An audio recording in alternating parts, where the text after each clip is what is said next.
Et place donc à la grande interview sur CNews et Europe 1. Bonjour Sébastien Chenu. Bonjour madame. Et bienvenue, vous êtes le vice-président de l'Assemblée nationale, député Rassemblement national du Nord. Alors c'est le jour J pour le texte immigration et la commission mixte paritaire qui se réunira tout à l'heure à 17h. Hier, Sébastien Chenu, à l'issue d'une ultime réunion entre Elisabeth Borne et les dirigeants LR, il y a eu de nouvelles concessions. On va en parler sur le fond, mais ma première question concerne la forme. Comment vous voyez ce qui est en train de se passer et ce qui va se jouer ce soir ? On a le sentiment d'une grande confusion.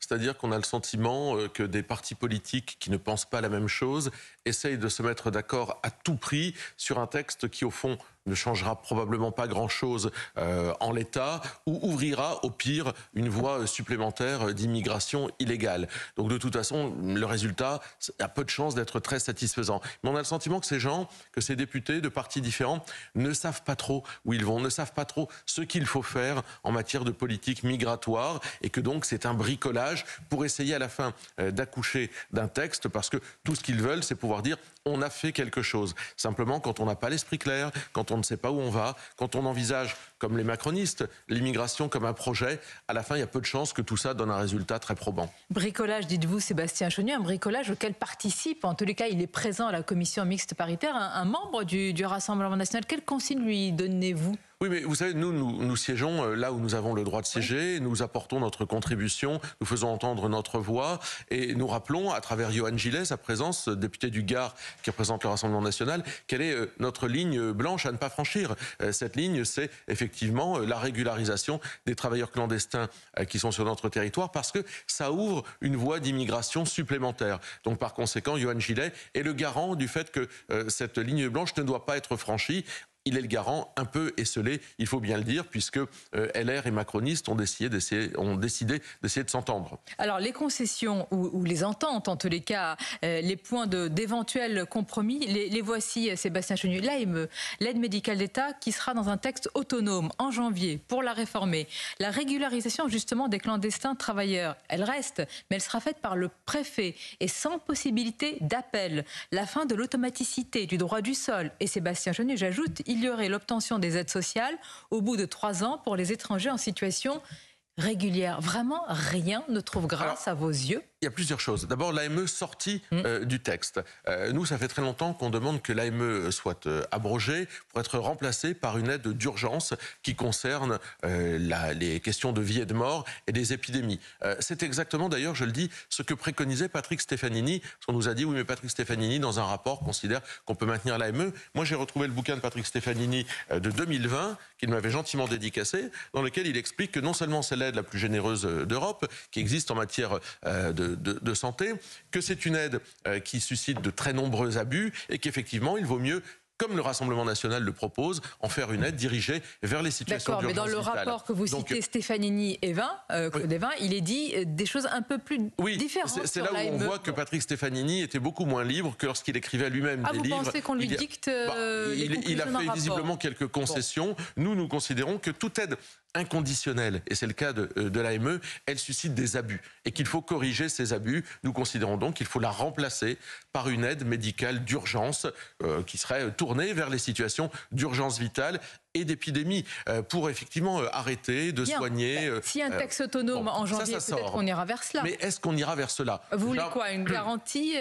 il serait bien que oui, il serait bien que la Première ministre s'engage. C'est ce que demande apparemment Éric Ciotti. D'accord, mais demander n'est pas forcément obtenir. Nous avons fait des propositions et je veux dire que lorsque la suppression de l'AME a été portée en débat à l'Assemblée nationale, on a déjà débattu de ça. Il y a déjà eu un vote. Les macronistes s'y sont opposés. Donc moi, j'ai pas beaucoup confiance dans la majorité macroniste qui a déjà voté contre, une fois, la fin de l'AME pour la remplacer par une aide médicale d'urgence et qui là nous dit finalement peut-être qu'on se dégivrerait 6 mois après. Donc ça c'est la même. Donc vous n'avez pas l'air de croire du tout à ce qui va se passer dès demain, même s'il y a accord ce soir, vous dites. Mais là je vous parle de l'AME. Oui. Sur l'AME, on attend des garanties puisqu'on a vu la majorité macroniste faire exactement le contraire. Donc, on a besoin de garanties. Après, vous avez les prestations sociales en échange d'une contribution travaillée en France. Mais combien de temps ? Je veux dire, si ça suffit d'avoir travaillé 24 heures, d'avoir été en intérim, c'est pas possible de continuer à bénéficier des prestations sociales qui sont le fruit du travail des Français. Vous ne voulez pas de texte, vous ne voulez pas de compromis. Non, mais ce qu'on ne veut pas, c'est d'un texte qui ne protège pas les Français et qui ne soit pas au niveau du défi qui est devant nous. Le défi migratoire qui est devant nous, il est énorme. Et envoyer des signaux qui seraient des signaux de faiblesse, du bricolage, des atermoiements pour obtenir finalement à la sortie un texte qui ne change rien, qui ne règle rien, c'est reculer. Ce n'est même pas avancer, ce n'est même pas faire du surplace, c'est reculer. Donc nous souhaitons reculer, un texte... Oui, parce qu'on envoie un signal, pour les Français. Mais parce qu'on envoie un signal qui est, venez, vous aurez quand même des droits. Avec tout ce qu'on vient de dénoncer, ce serait un recul. Je viens de vous le dire, oui. À partir du moment où on dit à des gens qui sont au bout du monde, venez, vous aurez des droits, eh bien c'est encore un recul, bien entendu. Sébastien Chenu, hier soir, le ministre de l'Intérieur a évoqué à 2 reprises, lors d'une interview, Marine Le Pen, pour justifier l'importance de ce texte selon lui. Il dit ne pas avoir de texte serait un signal sur l'impossibilité de battre Marine Le Pen à la présidentielle. Quel est le lien entre ce texte et la présidentielle pour vous? Je pense c'est un enjeu. Ils ont compris que c'était un enjeu central des années qui nous attendent. Vous savez, les migrations, et nous n'en sommes qu'au début, vont continuer, qu'elles soient économiques, qu'elles soient écologiques. Nous ne sommes qu'au début de cette histoire. Donc c'est un enjeu de société qui est devant nous. Marine Le Pen l'a identifié depuis très longtemps. Mais à partir du moment où vous restez aussi dans ce cadre, dans ce périmètre de soumission à un certain nombre de textes européens, comment voulez-vous relever ce défi? Et Gérald Darmanin, derrière ça, nous montre sa fébrilité. C'est-à-dire qu'il a compris, au fond de lui-même, qu'il faut tout changer en matière migratoire, comme le Rassemblement national le propose, en adéquation d'ailleurs avec les Français. Il a compris et il sait très bien que les Français, s'ils voient que ce gouvernement est incapable, se dirigera, mais est-ce qu'il ne vaut pas et je l'espère, vers Marine Le Pen. Des mesures, fussent-elles insuffisantes, qu'un référendum, une révision constitutionnelle à la Saint-Glinglin? Non mais ce qu'il faut, c'est de l'efficacité. Oui, mais si elle arrive trop tard, d'abord, il y a des choses qu'on peut faire. Non, mais il y a des choses qu'on peut faire immédiatement. Exemple avant de parler du référendum. D'abord, il y a des traités qui se renégocient, qui se dénoncent. Je pense par exemple à celui sur l'Algérie de 68. Tiens, on n'en parle plus du traité sur l'Algérie de 1968. On ne fait qu'en parler. Non, mais pour l'instant, personne ne l'a vraiment fait. Mais qu'est-ce qui garantit que vous arriverez à le toucher sans conséquence? Non, mais attendez, il y a d'autres choses. On peut refuser de transposer un certain nombre de directives. Rappelez-vous, sur le contrôle technique des 2 roues, on a refusé de transposer ces directives. Donc il y a des choses, avant même un référendum, que le gouvernement peut faire. Les demandes de droit d'asile dans les pays d'origine, on peut le faire aussi. Le Danemark l'a fait. Pourquoi est-ce que la France ne le ferait pas? Ça ne nous fait pas sortir de l'Union européenne. Donc vous voyez, même avant le référendum que nous demandons, d'interroger les Français, référendum pour modifier la Constitution, pour rendre notre droit national supérieur au droit européen, il y a des choses à faire. Ce gouvernement ne le fait pas. Sur le plan politique, Sébastien Chenu, selon les révélations d'Europe 1, Emmanuel Macron prépare un grand chambardement après les fêtes. Il faut croire un grand remaniement. Est-ce que cela va suffire? Il a d'ores et déjà exclu la dissolution que vous appelez de vos voeux. Est-ce que c'est un sursaut suffisant? Non mais si le chambardement, c'est indiquer la porte de la sortie à Elisabeth Borne, ça ne va pas nous amener très loin. C'est changer de cap politique. Or, Emmanuel Macron, sur les questions régaliennes, ne sait pas où il va. Lui, il voit d'une façon angélique l'immigration comme un projet, comme quelque chose d'extraordinaire, là où nous voyons avec les Français qu'elle fait peser un danger sur la société française. Sur les questions économiques et sociales, Emmanuel Macron pense que tout va bien. Je pense qu'il faut libérer les énergies, comme il le disait, c'est-à-dire un tas de conneries qu'il nous a racontées pendant sa campagne et qui à la fin, amène les Français à être beaucoup plus exposés aux politiques ultralibérales. Vous demandez la dissolution. Est-ce que vous la demandez? Emmanuel Macron n'a aucun intérêt à dissoudre. Et au fond, est-ce que vous le dites, Sébastien Chenu, avec... Si, il a un intérêt. Lequel? Éreinter un Premier ministre si c'est le RN en cas de victoire? À avoir une majorité stable. Et nous pensons que nous pouvons demain avoir une majorité. Ça, c'est du bluff ou c'est la réalité, la dissolution que vous demandez de vos voeux? Parce qu'on a l'impression que vous le dites avec panache dans les médias, mais en réalité... Nous sommes à la disposition des Français pour mener une autre politique. Cette politique, les Français la connaissent. Marine Le Pen l'expose régulièrement. Nous parlons des solutions qui sont les nôtres, que ce soit sur le pouvoir d'achat, que ce soit sur la hausse des salaires, que ce soit sur l'immigration. Mais plus vous en parlez, plus vous crédibilisez l'idée de l'arrivée au pouvoir, de Jordan Bardella, Premier ministre, etc. Moi, je vous demande, dans les faits, vous seriez donc, j'allais dire, une forme de co-gouvernance. C'est le président Emmanuel Macron et éventuellement on a connu ça. Oui. On a connu ça dans notre pays sans drame. On a connu des cohabitations sans drame. Donc nous considérons qu'à partir du moment où les Français nous feraient confiance, et nous devons les convaincre de nous faire confiance, eh bien nous sommes capables d'assumer ces responsabilités pour mener une autre politique qui aura évidemment d'autres résultats. Car moi je le rappelle, les conséquences et les résultats que nous connaissons ne sont que le résultat des choix qu'ont fait les gouvernements successifs. Donc nous on mènera une autre politique qui aura d'autres résultats. Sébastien Chenier, dans quelques instants, à partir de 8h30 sur CNews, le témoignage de Claire. Claire, c'est cette jeune femme qui a le courage de parler après son viol en novembre dernier dans le hall de son immeuble dans le centre de Paris par un individu centrafricain sous OQTF depuis un certain temps. Voici ce qu'elle a déclaré au Figaro. Si l'OQTF avait été exécuté, ça ne serait pas arrivé, dit-elle. Comment vous réagissez ? D'abord, je veux lui adresser une parole de compassion. Quand on traverse ce qu'elle a traversé, c'est très courageux de venir témoigner. Claire met le doigt sur l'une des problématiques de notre pays et une des faiblesses des résultats de Gérald Darmanin, qui nous disait il y a 2 ans, il y aura 100% d'exécution des OQTF. Cet individu vient de Centrafrique. Peut-être croyait-il que les pays, j'allais dire, ou de l'autre côté de la Méditerranée, allaient être plus conciliants. Mais vous, au pouvoir, comment vous ferez vraiment pour plusieurs choses. Faire appliquer ces OQTF ? Mais avant même les OQTF, cet individu vient de Centrafrique. C'est un pays qui a signé un accord de paix en 2019. Donc par conséquent, il n'avait rien à faire. En tous les cas, il n'avait aucune raison de demander l'asile ici. Nous pensons qu'avant, les demandes d'asile devraient se faire dans les pays d'origine. Ce qui éviterait à des individus d'arriver sur notre sol et de ne pas en repartir, alors même qu'ils n'ont pas les droits de s'y maintenir. Donc vous voyez, déjà avant même les OQTF, il faut se prémunir.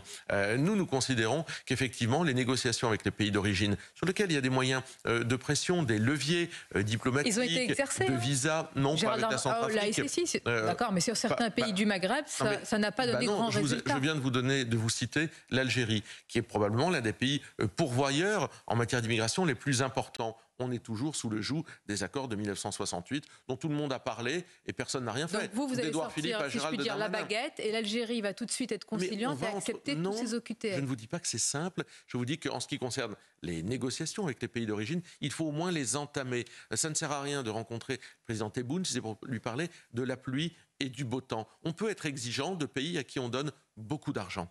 Je voudrais vous soumettre un sondage IFOP pour Écran de veille, Sébastien Chenu. Selon cette enquête, 19% des Français musulmans approuvent les actes du Hamas. Ils sont 45% à considérer que le Hamas est un groupe de résistance et ils sont 62% à estimer qu'il y a un nettoyage ethnique en cours à Gaza. Comment vous réagissez à ces résultats ? Bon, ça montre la transposition finalement de ce conflit israélo-palestinien dans nos villes, dans nos banlieues, dans notre pays, et qu'un certain nombre de jeunes de confession musulmane considèrent que le Hamas finalement est le porte-parole international des musulmans, ce qui n'est pas le cas. Nous l'avons toujours dit, le Hamas, qui est une organisation terroriste, n'est pas le porte-parole du monde musulman. Au contraire, il fait beaucoup de mal, je pense, au monde musulman, y compris d'ailleurs au nationalisme palestinien qui ferait bien de se dégager le plus loin possible du Hamas. Précisons qu'il ne s'agit pas ici de dénoncer, attention, un soutien à la cause palestinienne, mais on parle du Hamas. Enfin, bien sûr, mais justement, il ne faut pas qu'il y ait de confusion. Il ne faut pas confondre soutien à la cause palestinienne et soutien au Hamas. C'est pour ça que je vous dis, le nationalisme palestinien ferait mieux de se dégager très loin du Hamas s'il veut pouvoir... Il faudrait l'y aider peut-être, par exemple... Je prends juste, pardonnez-moi, cet élément du sondage, 62% estiment qu'il y a un nettoyage ethnique en cours à Gaza. Finalement, c'est ce que dit aussi l'ONU. Non, l'ONU ils ont repris ces mots-là. Ne dit pas exactement ça, mais simplement il faut remettre, j'allais dire, les choses en ordre. Israël est attaqué, Israël se défend, Israël a le droit et le devoir de se défendre, et nous avons le droit et le devoir de soutenir Israël. Jusqu'où sans limite, c'est un soutien inconditionnel? Non, les limites, c'est celle du droit international, mais vous savez... Sont-elles respectées aujourd'hui? Je crois qu'Israël fait très attention à cela, parce qu'ils sont dans la lumière des projecteurs du monde entier, donc ils font attention, je crois, à ce qu'ils font. Une guerre, évidemment, c'est toujours épouvantable, il y a toujours des victimes civiles, mais je crois qu'Israël fait attention à ça, ce qui n'est pas le cas d'ailleurs du Hamas, qui met des otages face à un groupe terroriste, etc. Mais de l'autre côté... Voilà. On n'est pas entre deux États, oui. On est entre un État démocratique, Israël, qui se défend, qui est sous la lumière des projecteurs internationaux, avec et le Hamas, organisation terroriste. Non, mais Un ce qu'il faut, appel c'est des pauses humanitaires pour secourir les populations de Gaza. C'est-à-dire qu'on arrête les conflits, on permet aux populations de Gaza d'être soignées, d'être évacuées, d'être nourries. Voilà. Ça nous ramène quand même à cette situation en France où, à force aussi de dire ou de laisser dire que la France n'est jamais au niveau, qu'elle doit demander pardon, qu'elle doit battre sa coulpe tout au long de son histoire pour tout ce qu'elle a fait, eh bien on a des citoyens, des jeunes gens qui considèrent que finalement ils ne sont pas français. Sébastien Chenu, toute autre chose, ainsi va l'actualité, vraiment toute autre chose, que nous avons parlé de sujets avec des victimes et très lourds. Je voudrais parler de l'élection de la nouvelle Miss France, parce qu'elle est Miss Nord-Pas-de-Calais. Vous avez salué sur les réseaux sociaux l'élection de Ève Gilles, qui a fait l'objet de beaucoup de critiques. Il y a quelques instants, Fabien Roussel, député du Nord également, a mis en avant ce qu'elle défend, cette Miss, le droit à la différence. Et vous avez dit votre fierté, vous, sur les réseaux sociaux. Vous l'encouragez dans ce droit à la différence? Nous, on est très cocardiers dans le Nord-Pas-de-Calais, dans les Hauts-de-France. On est très contents d'avoir une Miss. C'est pas la première d'ailleurs. Et on va voir. Elle est différente des autres. Elle ne ressemble pas les autres dans son apparence. Et on sait que les Miss France sont choisies, élues sur ce critère physique en premier. Donc moi, ça ne me pose aucun problème. Je la trouve magnifique. Certains ont dit qu'elle était wokiste parce qu'il y avait une coupe de cheveux assumée, parce qu'elle a un côté qui n'est pas effectivement elle est différente, dans les et elle est superbe. Elle est bon. différente et elle est superbe. Bien. Il n'y a aucune raison de lui faire des procès d'intention. Et j'espère qu'après les Miss France, on aura des Mister France qui viendront également des Hauts-de-France. Mais pour l'instant, vous avez beaucoup de Miss France, Miss Nord-Pas-de-Calais. C'est une terre de Miss. C'est une terre de gens extraordinaires, Nord-Pas-de-Calais. Merci Sébastien Chenu. C'était votre grande interview ce matin sur Europe 1 et CNews. Merci à vous.